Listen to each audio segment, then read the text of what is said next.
Here is the thief. The junkie who stole our money. My brother Travis screamed, shoving me hard against the wall. He slapped the handcuffs on my wrists while my family nervously cheered. I didn't fight back. I didn't cry. I just looked him dead in the eye. You didn't catch a thief, Travis. You just kidnapped a federal agent. Before I tell you what happened when the Real police kicked down the door, drop a comment. Where are you watching from and what time is it for you right now? I want to see how far this story travels. 2 hours earlier I had walked into that underground wine cellar looking like a disaster. I wore a stained hoodie and jeans that hadn't seen a washing machine in weeks. I kept my head down, my hands shaking just enough to sell it. To my family I was Mara, 32 years old, the black sheep, the failure who couldn't hold a job. To the federal government I was a senior special agent deep into a 6-month operation. But tonight I had to be the mess they expected. The party was disgusting. It was a retirement celebration for my brother Travis, held in a rented vault lined with vintage Cabernet. The guests weren't family friends. They were men with cold eyes and bulges under their jackets, the investors in Travis's logistics empire. Travis cornered me before I could even reach the bar. He dragged me into a service alcove, his grip bruising my arm. He smelled like expensive cologne and fear. You look like trash, he hissed, checking over his shoulder. But that's perfect. That's exactly what I need. He was unraveling. I could see the pulse jumping in his neck. He told me $4.5 million was missing from his accounts. He told me the men outside were going to kill him if he didn't find a scapegoat. He needed someone to blame, someone disposable. Someone like me. I'm going to tell them you took it, he whispered, his eyes wide and manic. You're an addict. Thief. No one will question it. You go to jail for a few years, I pay for your lawyer and I stay alive. Do you understand? I whimpered and pulled away, playing my part. Travis, please, I didn't take anything. But inside my pulse was steady. He thought he was framing me. He didn't know I was the one who had drained the accounts. He didn't know that 3 days ago I had stumbled into his office, pretending to be drunk and begging for a loan. I had accidentally knocked a scalding cup of coffee onto his lap. While he was screaming at his secretary for towels, I hadn't touched his computer. I hadn't hacked a single password. I simply reached across his desk and swapped his physical RSA security token, the little key fob that generated his login codes, with a dummy replica I had in my pocket. Took 3 seconds. For the last 72 hours, every time he tried to log in, he failed. Meanwhile, I was logging in from my car, mirroring his entire hard drive. I didn't need to be a hacker. I just needed to be the clumsy, invisible sister he never respected enough to fear. You're going to do exactly what I say, Travis growled, shoving me toward the main room. Stand there. Look guilty. And when I call the cops, you keep your mouth shut. I let him shove me. I let him dig his fingers into my shoulder. It goes against every instinct trained into you at Quantico to let a target put hands on you. You want to strike, to neutralize. But I had learned something about men like Travis. A narcissist only reveals his secrets when he thinks he has total control. They need to feel like gods before they confess to being devils. If I fought back now, he would clam up. He would lawyer up. But if I let him win, if I let him believe he was the smartest man in the room, he would get sloppy. He would say things out loud that would bury him. So I slumped my shoulders. I let my eyes fill with fake tears. I touched the cold plastic of the wire taped to my chest, right under my heart. Okay, Travis, I whispered. Whatever you say. He smiled, a cruel, sharp thing. He thought he owned me. He didn't know he was already in the cage. He just hadn't heard the door lock yet. Back in the main room, the air had turned poisonous. The investors weren't drinking the wine anymore. The head investor, a man with a scar running through his eyebrow and a suit that cost more than my parents' house, stood up. He buttoned his jacket, a clear signal to his men. We're done here, Travis, he said, his voice low and bored. You're unstable. We're pulling the funding. Travis turned pale. If they walked out that door, he was a dead man walking. He needed a reason for the missing money, and he needed a victim to offer up right now. He needed to prove he was in control. No, wait. Travis shouted, grabbing my arm and yanking me into the center of the room. I told you I handled it. I caught the rat. He didn't just accuse me. He staged it. With a sleight of hand that was clumsy and desperate, he shoved a heavy vacuum-sealed bag into the front pocket of my hoodie. Then he immediately ripped it back out, holding it up like a trophy. Found it, he screamed, shaking the bag. It was filled with cash markers and white powder. She had it on her. She was trying to sneak out with the inventory. The room went silent. The investors paused. They weren't convinced, but they were watching. I looked at my mother, Cynthia. She was standing by the buffet table, clutching her pearls. This was the moment. This was the chance for her to step in, to say that her daughter wasn't a thief, to scream that Travis was lying. I looked at her, silently begging her to be a mother for once in her life. Cynthia stepped forward. Her eyes darted to the head investor, then to the expensive furniture, then to Travis. She did the math in a split second. If Travis went down, the money stopped. If the money stopped, her life was over. "Oh, Mara," she wailed, putting a hand to her chest. "It was a performance worthy of an Oscar. How could you? After everything we gave you? You shame us." She looked at the investors, tears streaming down her face. "I have no daughter. She's dead to me. Do whatever you have to do." The betrayal hit me harder than the pavement ever could. It wasn't just greed, it was survival. She was willing to feed me to the wolves to keep her heated floors. Travis saw he had the room back. He felt powerful. He dragged me toward the heavy iron wine rack near the exit, blocking the investor's path. He wasn't just detaining me, he was making me a human barricade. "I'm handling this," Travis announced, his chest puffed out. He pulled the handcuffs from his belt. "I'm calling Officer Miller. We're doing this by the book." He slapped the metal onto my wrist, threading the chain through the iron bars of the rack. The metal bit into my skin. He clicked it shut. "You sit there and think about what you did," he spat, spittle hitting my cheek. He pulled out his phone, his thumb hovering over the contact for his dirty cop. He smirked at me, thinking he had won. Thinking I was trapped. I leaned my head back against the cold bottles. My heart was breaking for the family I had just lost, but my mind was ice cold. "Go ahead, Travis," I thought. "Make the call." Travis pressed the speaker button on his phone and held it up like a holy relic. The dial tone echoed in the silent cellar, a rhythmic purr that sounded like a countdown. He looked at the head investor, grinning with a desperate, sweaty confidence. "Watch this," Travis said, his chest heaving. "One call.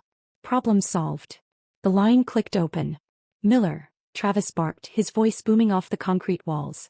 "Bring the squad car around to the loading bay." I caught the rat. "She's cuffed and ready for transport. Make it quiet." I watched him.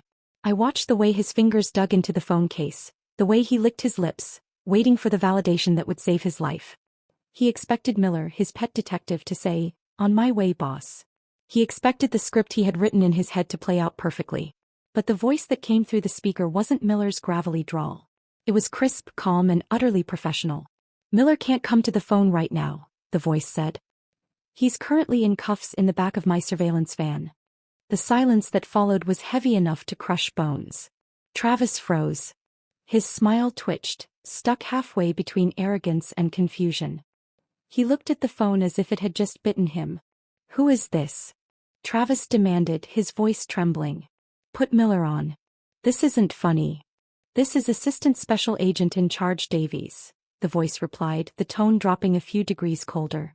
"And you are broadcasting on a federal frequency."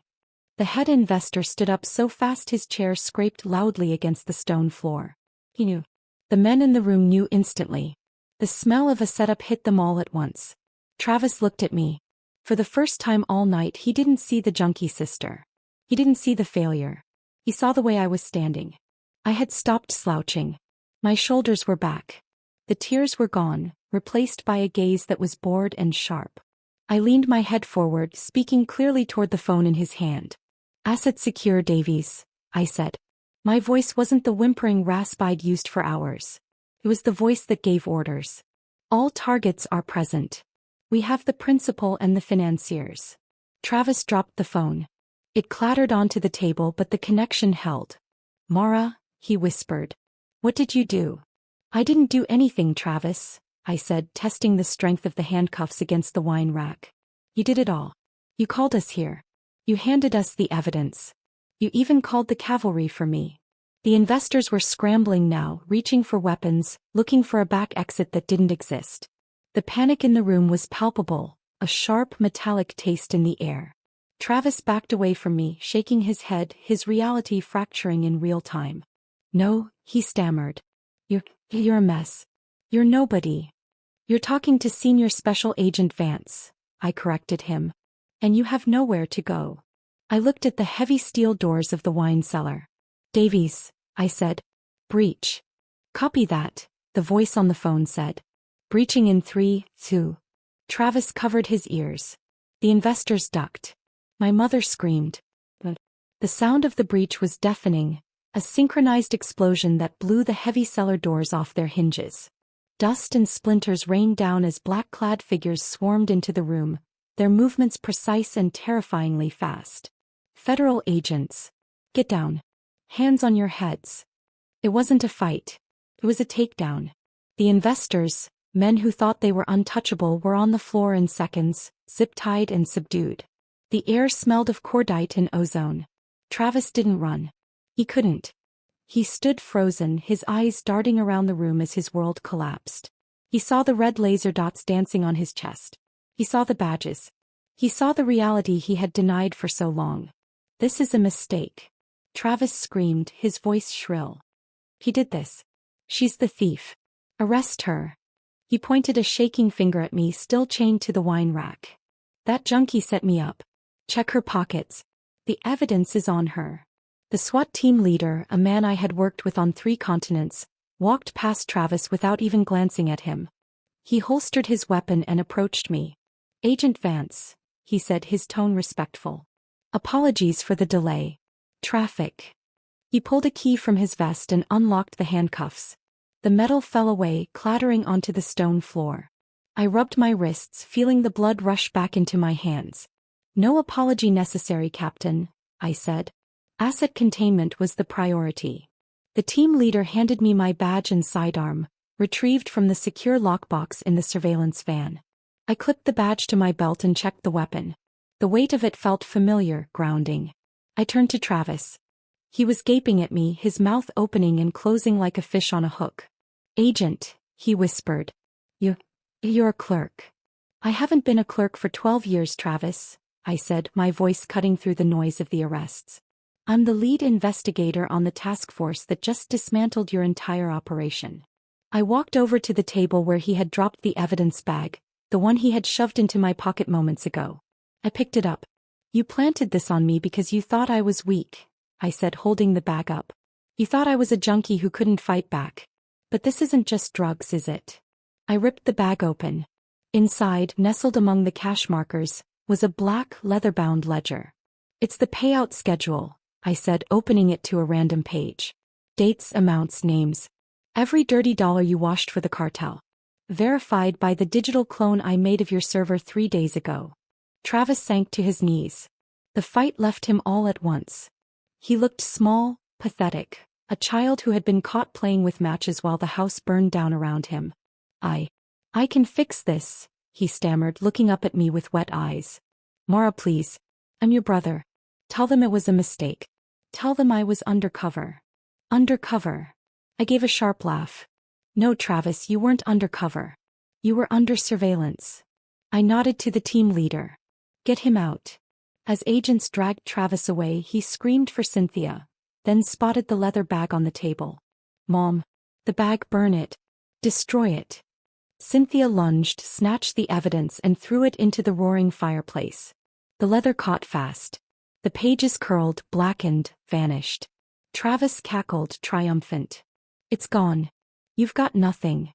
I stopped the team leader with a hand. Let it burn. Cynthia turned, soot on her dress, defiant. You have no proof. It's his word against yours. I didn't flinch. You think I brought the original ledger to a party? That was a $12 notebook, a decoy. His smile cracked. The real evidence isn't paper, I said. I cloned your server. Every transaction, email, and dirty dime is already in the DA cloud. Travis went limp. Then I faced Cynthia. And you just made the worst mistake of your life. I was protecting my family, she whispered. No. You were destroying evidence in a federal investigation, I said. And now you're in it. Under RICO, concealment makes you liable. And with civil asset forfeiture, the government assumes everything you own was bought with dirty money. It's my house, she choked. Not anymore, I said. You burned your bridge. Now you live in the ashes. He snapped, lunging at me, clawing for my badge. I moved first, took her down hard, pinned her to the stone. Cynthia Vance, stop resisting or you'll be charged with assaulting a federal officer. I'm your mother. And you tried to sell me for a paycheck, I whispered, locking real cuffs around her wrists. As they hauled them out, Travis didn't fight. Cynthia didn't beg for him, she screamed about her jewelry. I walked out into the night to the sound of sirens. Justice finally loud. 3 days later, the mansion didn't have a for sale sign. It had orange tape and a notice. Seized by the U.S. Marshals Service. Cynthia stood on the curb arguing for her pearls. Travis sat in a federal holding cell, bail denied, staring down 20 years to life. I looked at my old sedan, paid for with clean money, title in my name. Then I opened my contacts. Delete. Travis. Delete. That. Delete. Not a breakdown. A balance sheet correction. I drove off, toward a future that was quiet, honest, and mine. If you've ever had to be the villain in someone else's story just to save yourself, share this. You're not alone.